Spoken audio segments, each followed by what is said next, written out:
Alright, we are going to do a video today on Roblox. I added it on my watch list and I really like it for tomorrow, and I wanted to share why, other than the obvious this ticker, when it moves. I really liked when I first started looking at it. I always usually look at the 4 hour because I like the after hours um, information. Um, but basically, in looking for a um, like a pivot point or something that will show you bounces and whatnot. So I'm going to go ahead and start on a blank chart here, just kind of give you a breakdown of how I will look at a ticker, draw some levels, figure out what those levels are, and go from there. Okay, so to start with, I usually like to look at the previous day's general area of highs and lows to see if those are relevant for the following day. So looking at the low, you can see the bottom of this wick on this candle is 81.58. It is also the 200 SMA on the 4 hour window, which provided a good level of support. Um, and it got a bounce off that level. But you can also see it's gotten bounces every time it's dipped down. Here, let me drop down to a lower time frame here. Let's go to the 1 hour. Lately, the last, I guess it was just last week, maybe in a couple days last week, you saw some explosive movement up from the general area that it's in now, this range in here. You can see a lot of big candles up as well as a few big candles down. So that's kind of where I'm looking.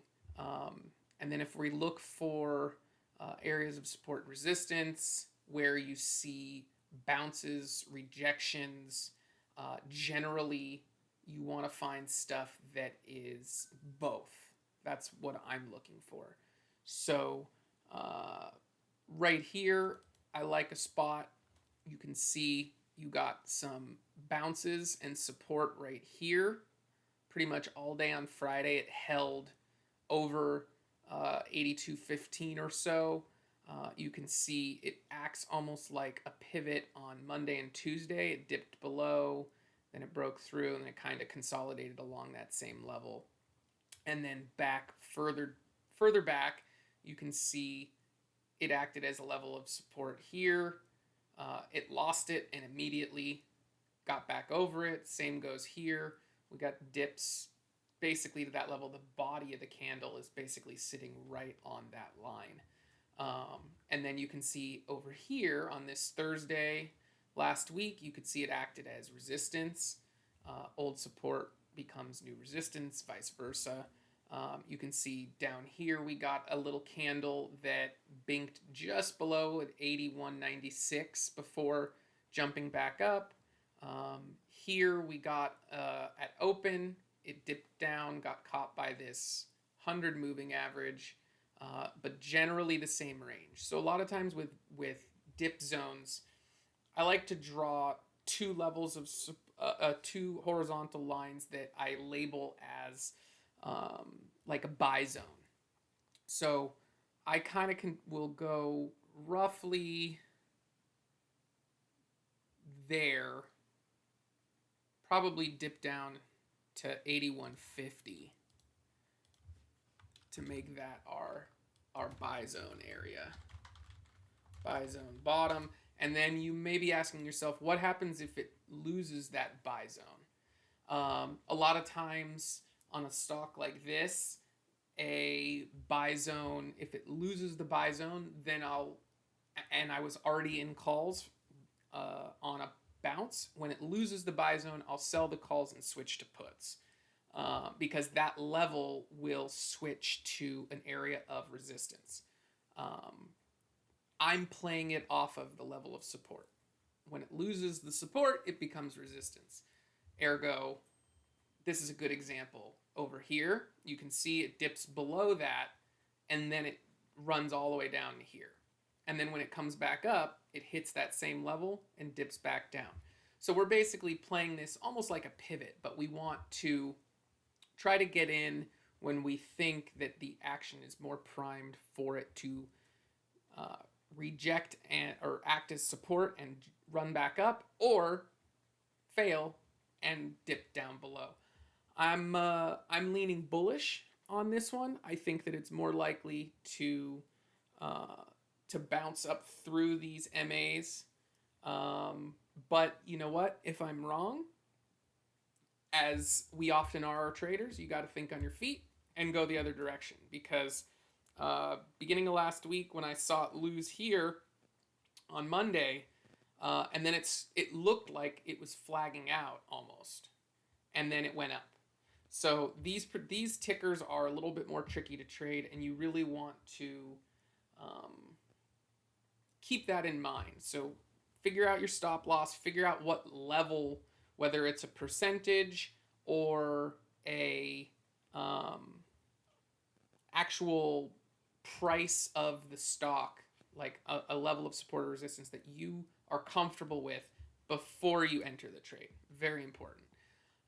Moving back to some more levels here, I set on my watch list the 83 as the call level. So if we go ahead and draw 83 here, you can kind of see where my head's at right here, I hope, in that it's just over the price that it closed. You can see these couple of little candles down here at the bottom are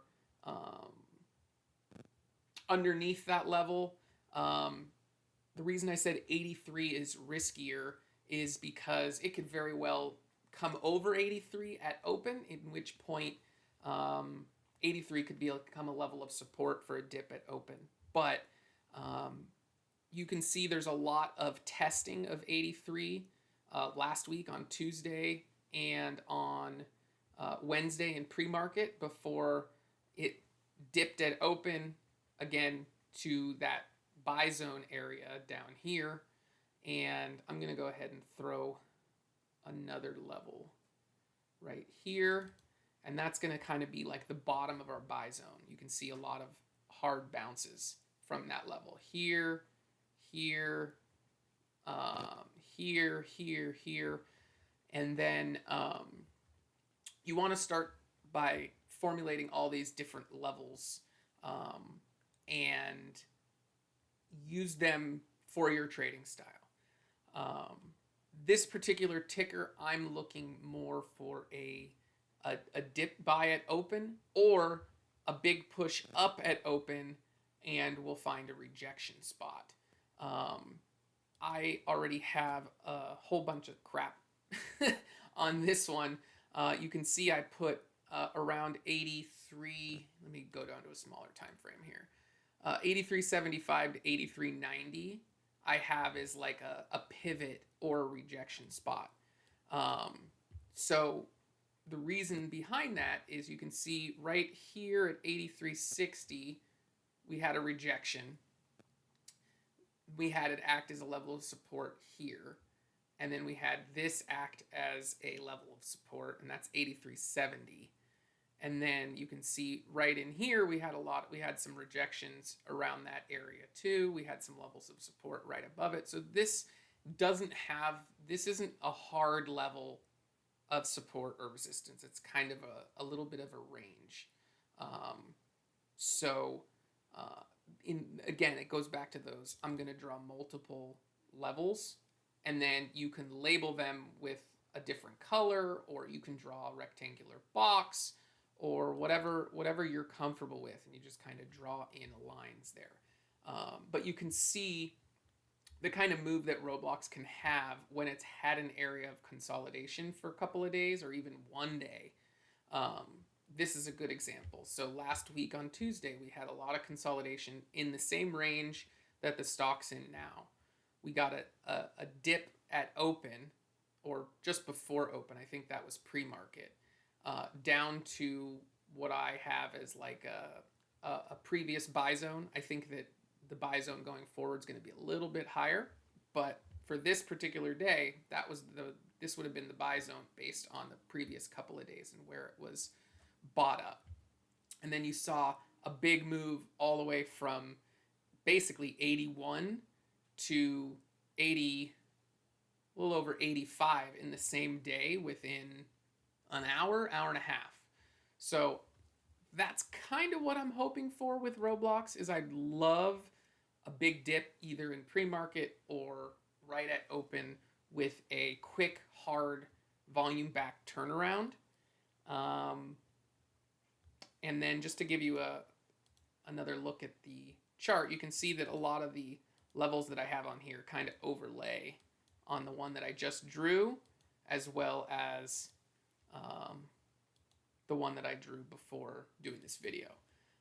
And then you can see this little line right here is a pitchfork that I drew. That's something that I've been messing with lately. You can kind of see how the stock will respect the middle and bottom and top of the pitchfork. This one hasn't really hit the top yet, and it may have just lost the pitchfork on Friday. So that's why I like to always keep in my mind, in the back of my mind, that there could be a bear case here, which is why I always like to have put options as well, because if it does lose this pitchfork, you could see a big downward move. You can see there's a little bit of a volume gap in here too, and I have a few more levels underneath. If it wants to stay inside this pitchfork, you will see more than likely a big, hard, aggressive buying in the morning that will push it back up in here.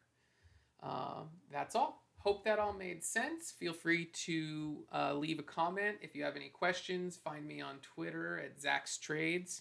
Like and subscribe. I appreciate it. Take it easy, guys. Hope you had a nice long weekend.